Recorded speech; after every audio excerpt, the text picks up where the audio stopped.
Quando o assunto é agricultura, dois fenômenos climáticos preocupam os produtores rurais. Estamos falando do El Niño e do Laninha. Eles surgem com o aquecimento ou resfriamento das águas do Oceano Pacífico.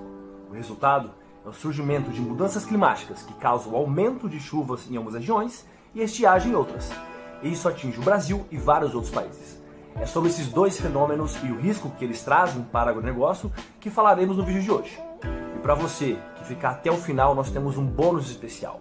Um bate-papo com um geógrafo especializado em negócios, Fernando Malavolta. Ele é especialista em análise meteorológica e em commodities agrícolas, entre outras coisas. Nesse bate-papo, ele vai responder algumas perguntas que recebemos pelo Instagram, assim como comentar outros pontos importantes do atual mercado, tais como o cenário atual das safras de soja e milho da América Latina, as previsões meteorológicas de curto e médio prazo, o que os produtores podem fazer para diminuir os impactos desses fenômenos e, por último, e não menos importante, dicas valiosas de sites para você acompanhar essas mudanças climáticas em tempo real. Entra a vinheta!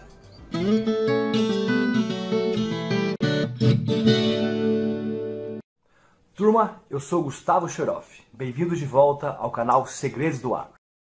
O El Niño e o Laninha fazem parte de um fenômeno climático maior chamado El Niño Oscilação Sul, ou simplesmente ENOS. Ele acontece por causa de uma anomalia na temperatura das águas da superfície do Oceano Pacífico tropical equatorial. Quando essa anomalia é marcada por um aquecimento dessas águas, ocorre o El Niño.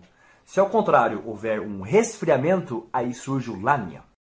No caso do El Niño, uma hipótese é que ele é resultado de um enfraquecimento dos ventos alísios que passam pelas águas do Oceano Pacífico. Porém, esta é mais uma constatação empírica, ou seja, baseada na observação. Enquanto o El Niño ocorre por causa do enfraquecimento dos ventos que vão até o Oceano Pacífico, o que faz surgir o Laninha é justamente o contrário. Os ventos aumentam de força e causam a queda da temperatura nas águas do Pacífico. No Brasil, a Laninha provoca o aumento de chuvas nas regiões Norte e Nordeste e de estiagem na região Centro-Oeste. No Sul e Sudeste ocorre um período de frio e intensas secas. Uma das culturas afetadas é a soja. Com a estiagem, a semeadura se atrasa, o ciclo de formação da lavoura é prolongado e com isso também ocorre o atraso da colheita dos grãos. Na região Norte e Nordeste do Brasil, o alto índice de chuva causa constantes inundações na Amazônia e podem provocar perdas em áreas agrícolas também. Há estudos que mostram que a tendência no Brasil é que El Niños ou Laninas não afetam sempre a produção total, já que uma região talvez compense a outra, e isso depende muito da intensidade do fenômeno.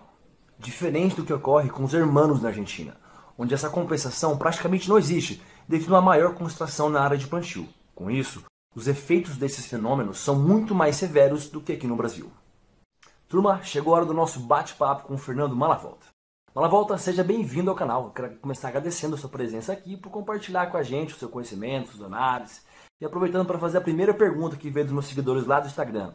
Estamos ainda vivenciando o Laninha? Fala, Gustavo, tudo certo? Prazer participar aqui, estou à disposição. Precisando outras vezes só chamar. Nós provavelmente agora estamos em um momento de transição de uma Laninha para uma condição de neutralidade. Por que eu digo provavelmente?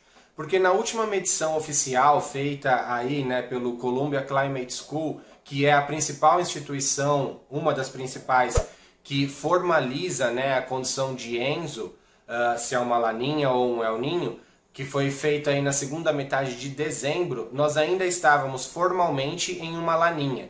Só que nesse mesmo reporte eles disseram que existia uma probabilidade de 60 a 65% da gente evoluir agora no trimestre de janeiro, fevereiro, março de 23 para uma condição de neutralidade. Então, se eles estiverem certos nessa previsão, provavelmente agora nós já estamos evoluindo, nesse momento de transição, de uma Laninha para uma condição de neutralidade. Só que a gente tem que lembrar que é um evento de macroclima, com muita energia envolvida. Nós estamos falando de oceanos e atmosferas. Então, não se espera que a mudança se dê como a gente apertar um botão e desligar ou ligar uma luz, Pelo fato de ter grandes energias envolvidas, existe também uma inércia, da evolução de uma condição para outra. Então, a atmosfera, ela demora um tempo para responder de acordo, Então, a transição se dá, mas eventualmente a atmosfera ainda está respondendo a condição anterior. E é de fato o que nós estamos vendo hoje, né? Nós vemos hoje o Rio Grande do Sul, por exemplo, está passando por uma estiagem, a Argentina está passando por uma estiagem severa, e são condições essas análogas a uma condição de laninha, né? Então, independente da caracterização formal, científica da condição, nós ainda vemos, pelo menos agora, a atmosfera respondendo como uma laninha. Malavolta, agora fala um pouco para nós do cenário atual das safras de soja e milho aqui na América Latina. Então, Gustavo, o que a gente vê hoje, como eu comentei anteriormente, é ainda a atmosfera respondendo em uma condição de laninha. Latitudes maiores, ou seja, à medida que a gente vai indo para a região sul da América Latina, Rio Grande do Sul, Argentina, a gente está dentro de uma condição de estiagem. E à medida que a gente vai indo, né, ali para latitudes menores, então especialmente o Mato Piba do Brasil, nós estamos vendo uma condição mais chuvosa e mais adequada para o desenvolvimento das lavouras.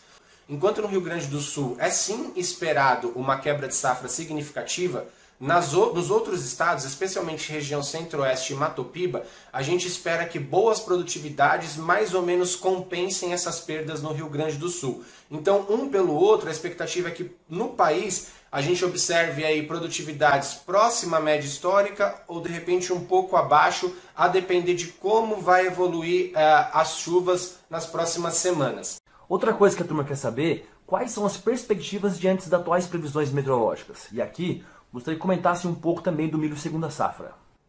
Então, Gustavo, a instalação da soja se deu dentro da janela ideal, né? Só para deixar claro e recapitular, a safrinha, milho de inverno no Brasil, ele é plantado após a colheita da soja. Então, se você, por algum motivo, perde a janela da soja, você acaba empurrando a safrinha por uma janela não ideal, porque aí você se aproxima muito no inverno no Brasil, você diminui a quantidade de horas do dia, você diminui a quantidade de chuvas, você diminui as temperaturas, e isso tudo acaba afetando de maneira negativa as produtividades. Então, o primeiro passo do milho safrinha, que vai ser implantado só a partir de agora, né, especialmente segunda metade de janeiro em diante, ele é dado lá atrás com o plantio da soja em setembro, outubro. E esse primeiro passo ele foi dado de maneira adequada, porque a soja foi plantada dentro da janela. O problema que nós estamos tendo agora, ao longo do ciclo da soja, são talvez dois, né? Nós tivemos, de modo geral, uma estação do verão fria no Brasil e bastante chuvosa, nublada, até como está o clima aqui atrás hoje, né? Isso acaba acarretando em um ligeiro aumento do tamanho do ciclo da soja. Então, de alguma forma, você já acaba empurrando um pouco a janela do milho safrinha para frente. E além disso, agora nós estamos começando a colheita da soja numa situação muito úmida, de chuvas muito acima da média, especialmente no centro-oeste do Brasil, o que tem também dificultado os trabalhos de campo. Então você está atrasando um pouco o início dessa colheita. Ainda é cedo para dizer se nós vamos atrasar de fato a colheita, mas nós sabemos que o início vai ser atrasado. Então tudo isso acaba afetando, pelo menos marginalmente, a correta implantação da janela do milho safrinha. Em termos de clima, não há nada, especialmente agora que nós estamos, provavelmente, como eu disse, evoluindo de uma laninha para uma neutralidade, não existe uma condição de macroclima que nos permita afirmar um viés claro de clima para esse próximo ciclo. Então, na minha opinião, o mais importante é o produtor implantar o quanto antes, né, conseguir se livrar desse trabalho de colheita da soja e implantar o quanto antes o milho safrinha, que é uma coisa que a gente vai ter que observar ao longo das próximas semanas aí. A princípio, eu ainda vejo tempo para que o produtor consiga vencer essa barreira inicial de colheita da soja e ainda assim implante a safrinha dentro de uma janela adequada. Mas a gente só vai ter a confirmação disso no próximo mês, um mês e meio. Diria que ainda está tudo sob controle aí para a implantação correta do safrinha. O que o produtor pode fazer na prática para se proteger dessas gigantescas variações climáticas? Acho que a principal talvez seja escalonamento de plantio, né? Tentar distribuir o plantio ao longo da janela, né? Porque se você distribui ao longo do tempo o plantio, eventualmente, né, uma estiagem que aconteça em determinado momento vai pegar apenas parte da sua lavoura, porque você vai ter então lavouras em diferentes estágios fenológicos e eventualmente em estágios que são mais tolerantes à falta de água. Por exemplo, durante o desenvolvimento vegetativo, a gente sabe que as plantas sofrem menos em uma eventual estiagem do que durante o ciclo reprodutivo. Então, se você instala a sua lavoura toda ao mesmo tempo e eventualmente você tem um problema de estiagem, você está com toda a sua lavoura em um estágio reprodutivo, isso vai acabar afetando todo o potencial produtivo da lavoura. Então, escalonar o plantio é muito importante. Hoje em dia também o pessoal tem usado produtos, né, usado um manejo no sentido de incentivar o enraizamento das plantas, ou seja, existem estratégias, existem produtos que você pode adicionar durante o ciclo, no plantio, para incentivar o enraizamento das plantas e assim elas se ficarem mais tolerantes a eventos de estiagem também.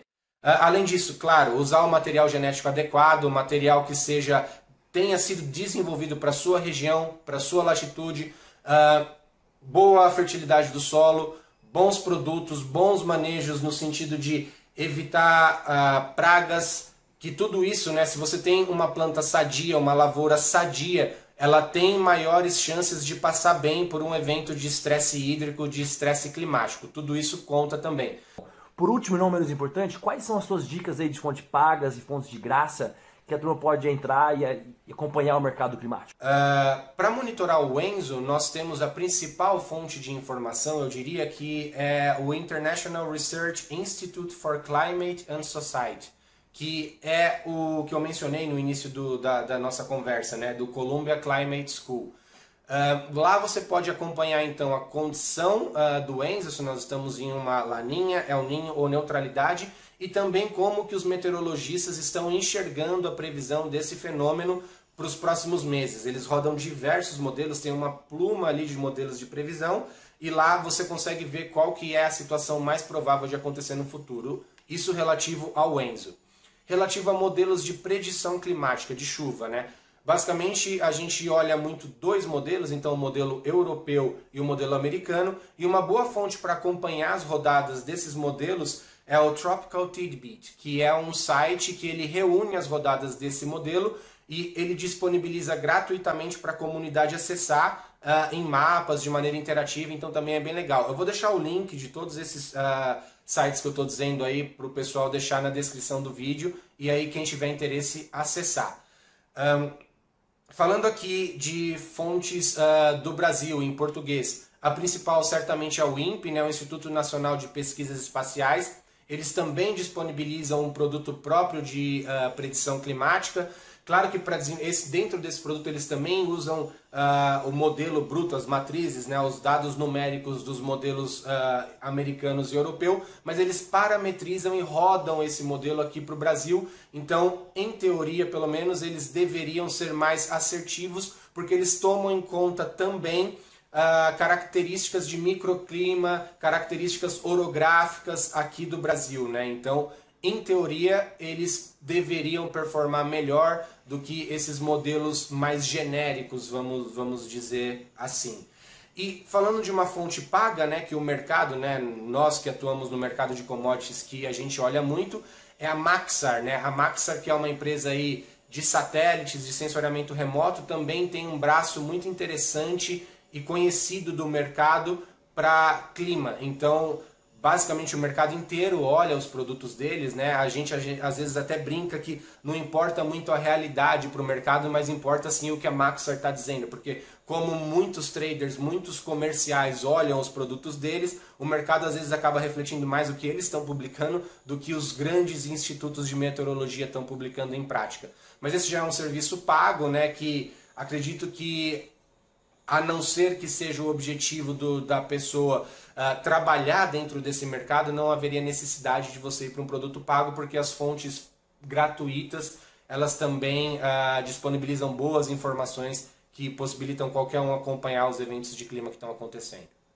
Fala, volta. Novamente, obrigado pela sua participação. Espero que em breve estejamos aqui novamente falando de outros assuntos de clima. Bom, Gustavo, agradeço mais uma vez aí pelo convite, espero ter colaborado aí com as dúvidas do pessoal. E como eu disse no início, gostei bastante de ter participado e precisando estamos à disposição. Um abraço. Turma, por hoje era isso. Obrigado pela presença de todos. Entra a vinheta.